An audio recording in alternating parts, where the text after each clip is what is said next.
বছরের নাবালিকা শিশুকন্যাকে যৌন হেনস্থার অভিযোগ উঠল এক যুবকের বিরুদ্ধে। অভিযুক্তর নাম রাহুল শর্মা। ঘটনাটি ঘটেছে উত্তর চব্বিশ পরগনার বনগাঁ থানার দীনবন্ধু নগর এলাকায়। শিশুকন্যার পরিবারের অভিযোগ, অভিযুক্ত প্রতিবেশী রাহুল শর্মা গত বৃহস্পতিবার নিজের বাড়িতে ডেকে নিয়ে যায় নাবালিকা শিশুকন্যাকে। এরপর তার উপর শারীরিক অত্যাচার চালায় বলে অভিযোগ। শিশুকন্যা বাড়িতে এসে পুরো ঘটনা তার মা বাবাকে জানায়। শুক্রবার অভিযুক্ত রাহুলের বিরুদ্ধে বনগাঁ থানার অভিযোগ দায়ের করে নাবালিকার পরিবার। রাতেই রাহুলকে গ্রেফতার করে পুলিশ।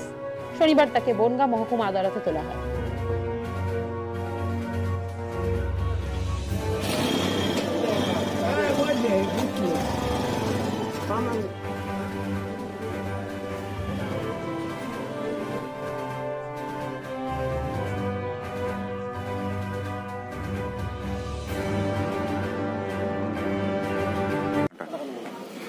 ঘটনাটা, আমি তো রাজমিস্ত্রির কাজ করি।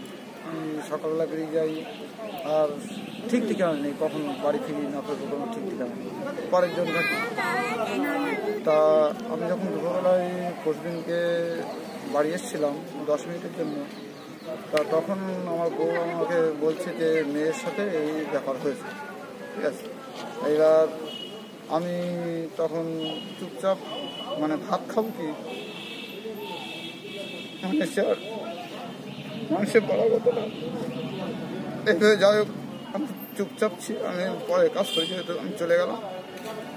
পরের দিন আমি ওই দিনই রাত 9টা নাগাদ আমি বাড়ি ঢুকি, ঢোকার পরে মেয়ে থেকে ছটপট করছি, ঠিক আছে। পরের দিন সকালবেলা আমি যেহেতু অনেক কাজের মাধ্যমে আমি চলে যাই। এবার আমাদের পাশেই আছে ওই পার্টি অফিসটা উদ্বোধন হবে, আমি ওখানে লোকজন আসবে, আমি তখন সবাইকে জানাবো। সেরকম একটা চিন্তা আমরা নিয়েছিলাম যে পাওয়ার লোকজনে যা করবে সেটাই। কে করলো এই ঘটনাটা, কে করলো? এটা হচ্ছে আমার বাড়ির পাশে বানেশ্বর শর্মার ভাইপো, একমাত্র ভাইপো, ওই করেছে। নাম কি তার? রাহুল শর্মা। বয়স কত তার? বয়স 35 থেকে 34 হবে। এখন কি চাইছেন? এখন আমি উপযুক্ত শাস্তি চাইছি। এই কেসের জন্য সম্পূর্ণভাবে নিরপেক্ষ হয়ে আমি করতে চাই। ওর যতটা শাস্তি হওয়া উচিত সেটাই হওয়া দরকার। এরকম ঘৃণ্য কাজ আরও 2-3বার করেছে, তারা সবাই চেপে গেছে, কিন্তু আমি চাপতে রাজি নই। ঠিক আছে, আপনার নাম? আমার গতকাল বনগাঁ থানার অন্তর্গত খয়রামারি এলাকায় এক ব্যক্তিকে গ্রেপ্তার করেছে পুলিশ।